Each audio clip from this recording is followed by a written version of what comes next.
So we went blackberry picking, but we actually ended up finding some oak galls. We ferreted round Amy's garden for as many rusty things as we could find. We put them in with some white vinegar. Not very scientific, we just kind of dolloped it in there and we'll see what happens. I was crushing the oak galls with a pestle and mortar, but it was noisy and boring, so I gave up at this point. We need tannins from the oak. In this case we didn't have enough oak galls, so we also collected some turkey oak acorns. I have put this onto heat, and I guess I'm just gonna let them seep. So our oak galls have been soaking now for an hour or so.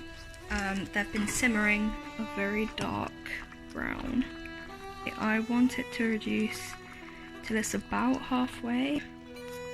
Oh, yeah, you can really see how dark that's got now. What are you doing, Pup D? Have you come to do a science?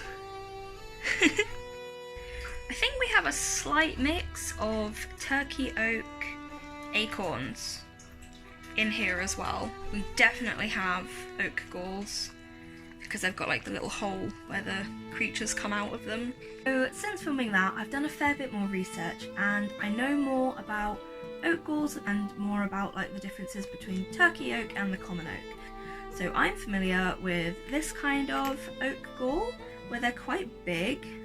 These are harvested from the common oak. Like there's quite a difference in variation between the size of these. Because I wasn't really familiar with the turkey oak, I thought that the round knobbly things that you see in the video, I thought those that were turkey oak acorns. They're not. They are the flowers of the turkey oak. They appear on dangly catkins between April and May and are pollinated by wind according to the Woodland Trust. So they then develop into an acorn and they become the cap of the acorn. I just found them and I thought, there's some funky looking things. They look cool. And then I was like, hang on a minute, there's loads. Oh, I could do something with this. Why don't we make ink? What you'll need for this experiment are some turkey oak galls or common oak galls or any other kind of oak gall you can find. Failing that, you can use acorns, but they don't contain as much tannin. You could potentially also try it with tea, although that would not make it medieval because medieval people did not have access to tea leaves. So for this experiment, all you really need is iron oxide, which we procured by finding rusty metal, sticking it in vinegar to get as much rust liquid as we possibly could. The medieval recipes recommended to use rainwater rather than, say, well water. I'm guessing because this would have less impurities in it. We didn't bother with that because we have access to modern tap water, so the ingredients are just basically the tannins and the iron oxide because you need both to get that reaction that will turn the really brown liquid black. I think that oak galls have more tannin in them than like the acorn of an oak tree.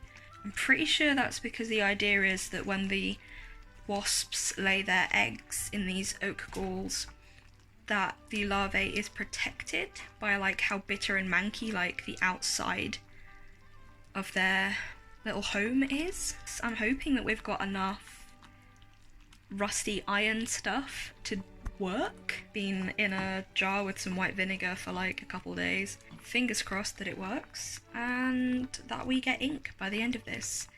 Even if we don't, I've kind of had fun. It's been a fun experiment. I've been writing down notes like I'm in a lab. Old habits die hard.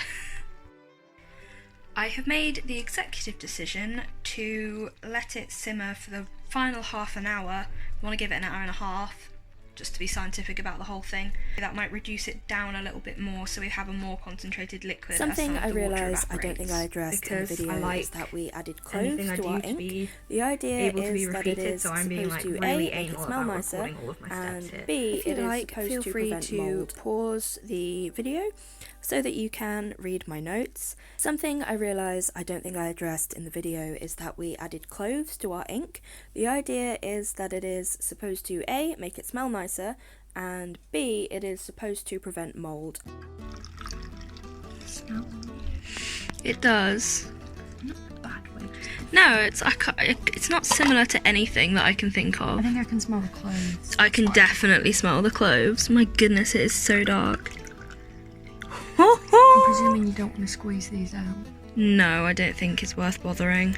I have to mark everything that was Yep. non-food safe, and then it can live in the shed until I do it again. Yep. And then I guess if we just pour that into there. Does it need all of it in there? I think as much as we can get in. Put all that in there through the filter? Yeah. Okay. We might end up running out of space. Oh, it stinks. Yeah.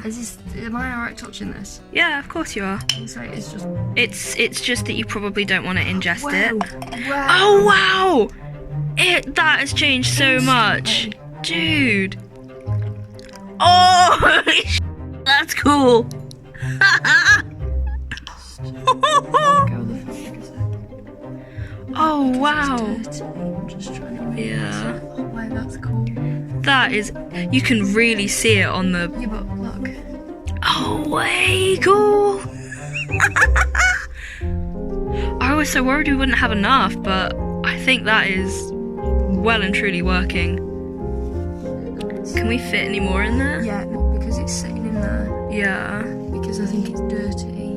Yeah, that makes sense. Where's the spoon? The spoon is still inside.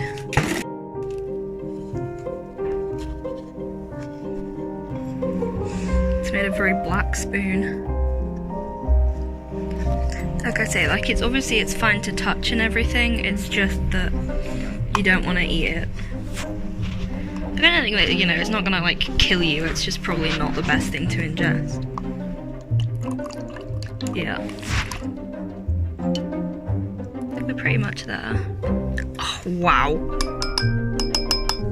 I think we can safely say that we successfully made ink. Epic. I'm well chuffed with that.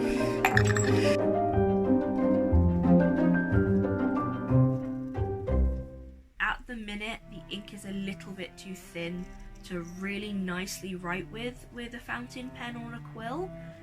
So I definitely think that increasing the viscosity of it is an absolute must if you want to actually write with this and it not get a bit pale. What I would also say is though, as it gets exposed to the oxygen as the ink is drying, it does get a bit darker. So if initially it looks really pale, I wouldn't fret over it, because give it about 2 minutes. Once your ink is dry, it will get a lot darker, which is absolutely fascinating to watch if, like me, you're a complete nerd. If you add some of the additives listed on screen, you can make your ink more viscous, which we didn't do because we want to paint with this ink and use it kind of like a watercolour. As you can see here, this is a painting that I've done with the oak gall ink, and it's so nice to paint with. You get a really lovely depth of colour. I also used it in combination with some of my watercolour pigments, and it's so nice. I really enjoyed working with this ink to paint with. My personal favourite is this little guy. I just think he's so cute.